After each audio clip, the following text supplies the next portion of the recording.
اعوذ بالله من الشیطان اللعین الرجیم بسم الله الرحمن الرحیم.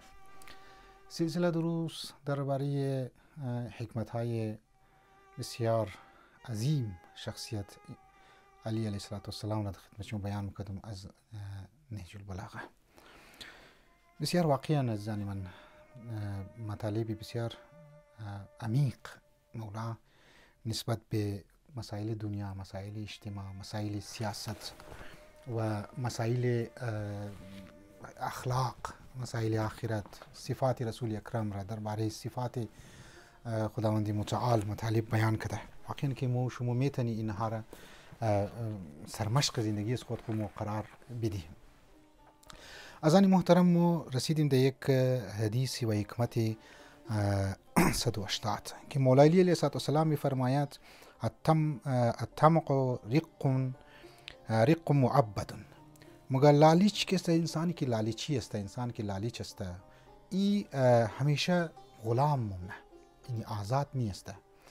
چرا زنی من انسان که دنیا پرست باشه و لالچی باشه ای همیشه نظر طمع به اموال مردم، به پیسه مردم داره. همیشه موره یک نفری که پیسه دار است گیرزو جی مونه که کم زره پیسه میلاوش نشیره، ایگو دولتمند است که از سلام دعا مونه که کم جی میلاوش نشیره، جی مونه که کم زره پیسه میلاوش نشیره.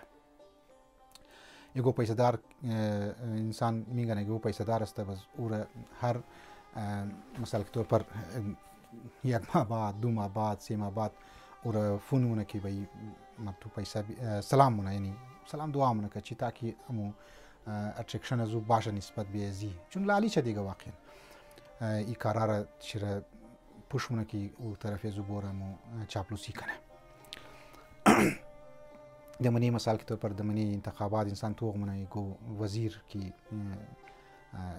ایگو دمنی امزی انتخاباتی از مو لمدارور بیگر چین از تاون بیگر ایگو کس که مو پر و ام پی ام مشه یا وزیر مشه زوبات کش چمچا زیاد مایا چاپلوسا زیاد مایا و زوبات بس اگر او شیر دگو جای کمک کرده باشه، پیسه داده باشه، پریشی دگو زندگی شیر یگو سر سنبال کرده باشه، سر سامان داده باشه زندگی زوره دیگه او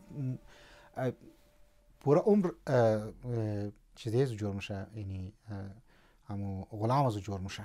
و از بعد مثال که تو پر دیگه سال اگر انتخابات چونه این شخص تا در پورا 5 سال خو اما دوره حکومت خو اگر خورد و برد کرده باشه، رشوت خورده باشه و ناجایز کارا کرده باشه، بازم چون که علی خوب این غلامی زو بوده دیگه، لالچیه و پیسه از گیرزو گرفته و علی اون شیر دانه انداخته بوده. علی ای امو آدمی که 5 سال 6 سال که خورد برد کرده، پیسه خورده و دین را ضربه زده، اسلام را ضربه زده، علی بازم که است او امور حمایت کنه. چرا؟ چون که ممکنه در کاروبار دگو مثلا تو پر جایداد یا ایگو دیگو تجارت که است ایرا فایده داده علی او امو در زندگی اختیار که داره از پیسه زی ولی او حمایت کنه دیگه شیره، یعنی غلامی ازی منده. چای که آدم خرابم باشه، چای آدم که خلاف ویلیوز هم در کار نه، یک چاپلوس انسان باشه، یک دروغگو انسان باشه، یک منافق انسان خود جور کرده باشه، بعضم بازیار مومنگنی که این کارا را اونا مونند زندگی خو. امزو خاطر امام علیه السلام میگه الطمع رق معبد. لالچ و طمع و حرص اینها انسان را برای ابد غلام جور منه، غلام انسان ها جور منه. انسان آزاد نیست که زباد آزادانه فکر کنه یا آزادانه سوچ کنه یا آزادانه تصمیم بگیره یا آزادانه فیصله کنه، چون که این دیگه نفس خو د حرص و طمع و لالچ که است مبتلا است و ایش را غلام کده، غلامای مردم. و السلام علیکم و رحمت الله و برکاته.